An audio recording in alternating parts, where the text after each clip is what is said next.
റഹീസ് ഋഷിയിലേക്ക്. റഹീസ്, ഇപ്പോൾ M V ഗോവിന്ദനെ അല്പം മുമ്പ് കണ്ടല്ലോ. അദ്ദേഹം ഈ കാര്യത്തോടൊന്നും പ്രതികരിക്കാൻ തയ്യാറായിട്ടില്ല. പക്ഷെ കഴിഞ്ഞ ദിവസം എം വി ഗോവിന്ദൻ വിളിച്ചു, ഫോൺ ചെയ്തു ജി സുധാകരനെ. താൻ അങ്ങനെ ചിരിച്ചതല്ല, തൻ്റേത് അങ്ങയോടുള്ള പരിഹാസമല്ല എന്ന് ബോധ്യപ്പെടുത്താനുള്ള ഒരു കോൾ ഉണ്ടായിട്ടുണ്ട് എന്നുള്ള വിവരം നമുക്ക് ലഭിക്കുകയും ചെയ്തിരിക്കുന്നല്ലോ. എന്തായിരുന്നു മാധ്യമങ്ങളുടെ ചോദ്യം? എന്താണ് എം വി ഗോവിന്ദന്റെ പ്രതികരണം? റഹീസ്, സ്മൃതി, CPIM-ന്റെ സംസ്ഥാന സെക്രട്ടറി എം വി ഗോവിന്ദനും ആലപ്പുഴ ജില്ലാ സെക്രട്ടറി ആർ നാസറും ജി സുധാകരനുമായി ഫോണിൽ സംസാരിച്ചിട്ടുണ്ട്. അക്കാര്യം ഇരുവരും സ്ഥിരീകരിച്ചിട്ടുമുണ്ട്. അതിൽ എം വി ഗോവിന്ദൻ കൃത്യമായി പറയാൻ ഉദ്ദേശിച്ചത്, താങ്കൾ ഫേസ്ബുക്ക് പോസ്റ്റിൽ ഇട്ടതുപോലെ അല്ലെങ്കിൽ മാധ്യമങ്ങൾ പ്രചരിക്കുന്നത് പോലെ കളിയാക്കി ചിരിച്ചതല്ല എന്ന കാര്യമായിരുന്നു പറഞ്ഞത്. അതിനോട് ജി സുധാകരൻ പ്രത്യേകിച്ച് മറുപടിയൊന്നും പറഞ്ഞില്ല എന്നുമാണ് മനസ്സിലാക്കുന്നത്. ഇന്ന് CPIM-ന്റെ 14 ജില്ലാ കമ്മിറ്റികളും ചേരുകയാണ്. അതിൻ്റെ ഭാഗമായി തിരുവനന്തപുരം ജില്ലാ കമ്മിറ്റി യോഗത്തിൽ പങ്കെടുക്കാൻ വേണ്ടിയാണ് അല്പസമയം മുമ്പ് എം വി ഗോവിന്ദൻ എത്തിയത്. അദ്ദേഹം കയറി വന്ന സമയത്ത് തന്നെ മാധ്യമപ്രവർത്തകർ ചോദ്യം ചോദിച്ചു. ജി സുധാകരനുമായി ബന്ധപ്പെട്ട ചോദ്യമാണ് ചോദിച്ചത്. ഒന്നും പറയാനില്ല എന്ന് അദ്ദേഹം കൈവച്ച് കാണിച്ചിട്ട് ജില്ലാ കമ്മിറ്റി യോഗത്തിലേക്ക്, ജില്ലാ സെക്രട്ടേറിയറ്റ് യോഗം ഇപ്പോൾ നടക്കുകയാണ്, അതിനകത്തേക്ക് അദ്ദേഹം കയറിപ്പോവുകയും ചെയ്തു. CPM നേതാക്കൾ പറയുന്നതനുസരിച്ച് ജി സുധാകരൻ പാർട്ടിക്കെതിരായ ഒരു നിലപാടും ഇനി സ്വീകരിക്കില്ല. അത് എം വി ഗോവിന്ദൻ സംസാരിച്ചിട്ടുണ്ട്. ഒപ്പം നാസർ സംസാരിച്ചത് മാത്രമല്ല, CPIM-ന്റെ അഖിലേന്ത്യാ സെക്രട്ടറി MA ബേബിയും സംസാരിച്ചിട്ടുണ്ട് എന്ന് നമ്മൾ മനസ്സിലാക്കുന്നു. ആ സംസാരത്തിലൊക്കെ പരിഭവങ്ങൾ ജി സുധാകരൻ പറഞ്ഞിട്ടുണ്ട് MA ബേബിയോട്. പക്ഷേ പാർട്ടി വിട്ട് പുറത്തേക്ക് പോകുന്നതിനെക്കുറിച്ച്, സാങ്കേതികമായി പാർട്ടി അംഗത്വം പുതുക്കുന്നില്ല എന്നതിൻ്റെ അർത്ഥം പാർട്ടി വിരുദ്ധ ചേരിയിലേക്ക് പോകുന്നില്ല, മറ്റൊരു പാർട്ടിയിലേക്ക് ചേരുന്നില്ല, UDF-ന്റെ പിന്തുണയോടെ അമ്പലപ്പുഴയിൽ മത്സരിക്കുന്നില്ല എന്ന് തന്നെയാണ് CPIM നേതാക്കൾ കാണുന്നത്.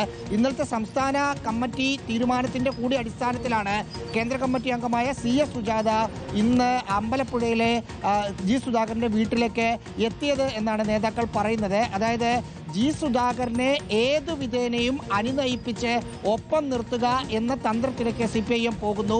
അത് ഏതാണ്ട് വിജയിച്ചു എന്നാണ് നേതാക്കളോട് സംസാരിക്കുമ്പോൾ മനസ്സിലാക്കുന്നത്. അവർ പറയുന്നത്, ഒരു മുതിർന്ന നേതാവ് പാർട്ടി വിട്ട് പുറത്തു പോകുന്നു, അമ്പലപ്പുഴയിൽ സ്ഥാനാർത്ഥിയാകുന്നു എന്നതല്ല പ്രശ്നം, ആ തീരുമാനമെടുക്കുന്ന സമയമാണ് പ്രശ്നം.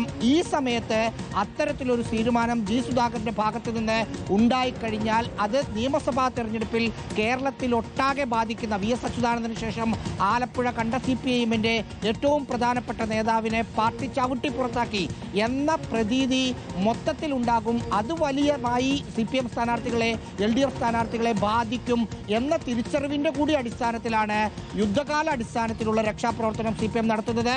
അത് വിജയിച്ചു എന്നാണ് വ്യക്തിപരമായി നേതാക്കളോട് സംസാരിക്കുമ്പോൾ അവർ പറയുന്നതും. സ്മൃതി, അങ്ങനെയെങ്കിൽ ഇപ്പോൾ CS സുജാതയും ജി സുധാകരനും ഒരുമിച്ച് പുറത്തെത്തി മാധ്യമങ്ങളെ കാണുമോ എന്നുള്ളതാണ് അറിയേണ്ടത്. മനീഷ്, ഇപ്പോൾ റഹീസ് പറയുന്ന പ്രകാരമാണെങ്കിൽ നേതാക്കളുടെ അനുനയ ചർച്ച ഫലം കണ്ടിരിക്കുന്നു എന്നുള്ളതാണ്. അങ്ങനെയെങ്കിൽ പാർട്ടി അവിടെ ജില്ലാ നേതൃത്വം ഒരു തിരുത്തൽ നടപടികളിലേക്ക് കടന്നിരിക്കുന്നു. ഈ പരിപാടികളിൽ ക്ഷണിക്കാതെ അദ്ദേഹത്തെ അപമാനിക്കുന്ന രീതിക്ക് ആ പിഴവ് സമ്മതിച്ചുകൊണ്ട് നേരിട്ട് പോയി ക്ഷണിക്കുന്നു. അങ്ങനെ ഒരു തിരുത്തൽ നടപടി ഞങ്ങൾ ചെയ്തിരിക്കുന്നു എന്ന് നേതാക്കൾക്ക് പറയാനുമാകും. മുതിർന്ന നേതാവ് CS സുജാതയാണ് അവിടെ പോവുകയും ചെയ്തിരിക്കുന്നത്. ഒരുമിച്ച് രണ്ടുപേരും കൂടി മാധ്യമങ്ങളെ കാണുമോ അല്പനിമിഷത്തിനകം? അതാണോ നമ്മൾ പ്രതീക്ഷിക്കേണ്ടത് മനീഷ്?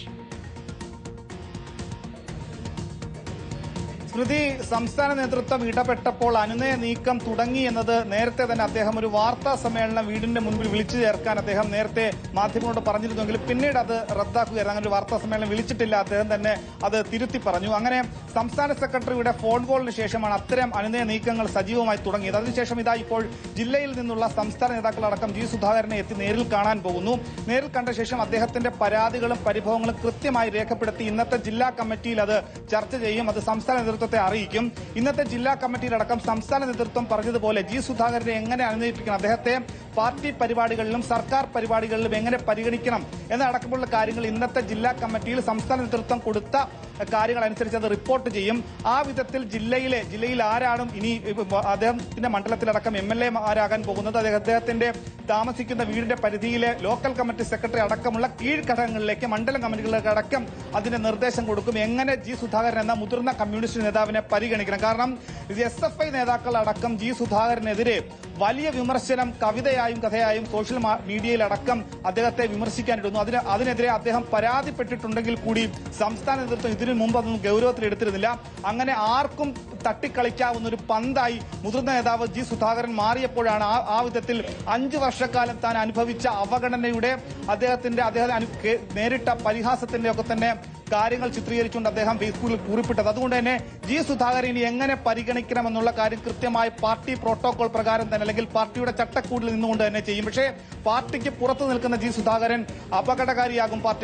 പാർട്ടിയുടെ ചട്ടക്കൂടിനുള്ളിൽ ഉള്ളപ്പോൾ മാത്രമായിരിക്കും ജി സുധാകരനെ പരിധിയിലേക്ക് കൊണ്ടുവരാൻ പാർട്ടിക്ക് ഉണ്ടാവുക. പക്ഷേ പാർട്ടി മെമ്പർഷിപ്പിന് പുറത്തു നിൽക്കുന്ന സുധാകരന്റെ വാക്കുകൾക്കോ അദ്ദേഹത്തിന്റെ പ്രവർത്തനങ്ങൾക്കോ നീക്കങ്ങൾക്കോ ഒരു കടിഞ്ഞാടിടാൻ പാർട്ടിക്ക് കഴിയില്ല. അത് അപകടമാണ്. തെരഞ്ഞെടുപ്പ് സമയത്തടക്കം പല വേദികളിൽ ജി സുധാകരൻ എത്തിയാൽ അദ്ദേഹത്തിന്റെ ഓരോ വാക്കുകളും പാർട്ടിക്കെതിരായ വലിയ തീക്കനലായി മാറും. അതുകൊണ്ട് തന്നെ അദ്ദേഹത്തെ വീണ്ടും പാർട്ടിയിലേക്ക് എത്തിക്കുക, പാർട്ടി മെമ്പർഷിപ്പ് പുതുക്കുക എന്നത് ഏറ്റവും പരമപ്രധാനമായ കാര്യമായി ജില്ലാ നേതാക്കൾ പറയും. ഇന്നത്തെ ഈ ചർച്ചയിൽ അനുനയ നീക്കം ഫലം കണ്ടില്ലെങ്കിൽ നാളെ മുഖ്യമന്ത്രി പിണറായി വിജയൻ തന്നെ അദ്ദേഹത്തെ നേരിട്ട് കാണും. ജില്ലയിൽ രാവിലെ മുതൽ വൈകിട്ട് വരെ അദ്ദേഹത്തിന് 3 പ്രധാനപ്പെട്ട ഉദ്ഘാടന പരിപാടികളുണ്ട്. അതുകൊണ്ട് തന്നെ ജില്ലയിൽ ക്യാമ്പ് ചെയ്യുന്ന പിണറായി വിജയൻ നാളെ ജി സുധാകരനെ നേരിട്ട് കാണുമോ, എന്തായിരിക്കും അനുനയ ചർച്ച അടക്കമുള്ള കാര്യങ്ങളാണ് നോക്കിക്കാണേണ്ടത്. സ്മൃതി, അപ്പോൾ മെമ്പർഷിപ്പ് പുതുക്കിക്കൊണ്ട് ജി സുധാകരൻ വഴങ്ങുമോ എന്നതാണ് അറിയേണ്ടത്. അല്പസമയങ്ങൾക്കകം നേതാക്കളുടെ കൂടിക്കാഴ്ചയ്ക്ക് ശേഷം 2 പേരും കൂടി പുറത്തേക്ക് ഒരുമിച്ച് ഇറങ്ങി വരുമോ എന്നാണ് മാധ്യമങ്ങളും കാത്തു നിൽക്കുന്നത്. നമുക്ക്